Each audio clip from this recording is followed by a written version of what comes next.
Hello friends, welcome to mokkasamayal. இன்னைக்கு நம்ம வந்துட்டு bread fingers எப்படி செய்யறதுன்னு பார்க்க போறோம். அதுக்கு ஃபர்ஸ்ட் bread வந்து நாலு சைடு கட் பண்ணிட்டு இந்த மாதிரி ஸ்லைஸா கட் பண்ணி வெச்சுக்கோங்க. பீஸா கட் பண்ணிக்கோங்க. அப்புறம் ஒரு பவுல்ல ஒரு முட்டையை உடைச்சு ஊத்திக்கோங்க.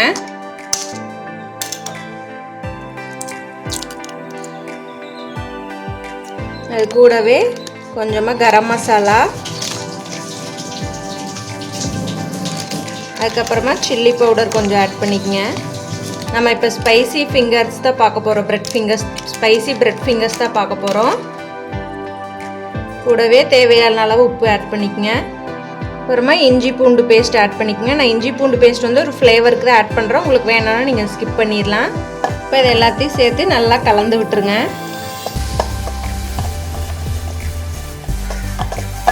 இந்த மாதிரி முட்டை மசாலா பொடியெல்லாம் நல்லா கலந்து விட்டுருங்க. அதுக்கப்புறமா நம்ம கட் பண்ணி வச்சிருக்கிற பிரெட் ஸ்லைசஸை இதில் டிப் பண்ணுங்க. முட்டையில் டிப் பண்ணி எடுத்து பிரெட் க்ரம்ஸில் அதை அப்படியே வந்து டிப் பண்ணிக்கோங்க. பிரெட் க்ரம்ஸ் நல்லா அது மேலே போத்தி எடுத்துக்கோங்க.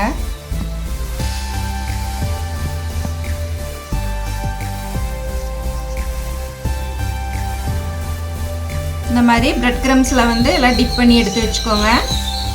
இந்த மாதிரி எல்லா பிரெட் ஸ்லைசஸையும் பிரெட் க்ரம்ஸில் போற்றி எடுத்துருங்க. ஒரு பேனில் ஆயில் சூடானதும் நம்ம ரெடி பண்ணி வச்சுருக்கிற அந்த பிரெட் ஸ்லைசஸை வந்து போட்டு எடுத்துக்கலாம்.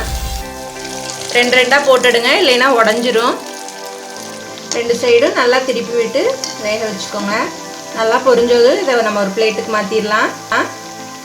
பாருங்கள், நமக்கு சூப்பரான ஸ்பைசியான ஒரு பிரெட் ஃபிங்கர்ஸ் தயாராகிடுச்சு. Spicy bread fingers. இதே மாதிரி நீங்களும் ட்ரை பண்ணி பாருங்கள்.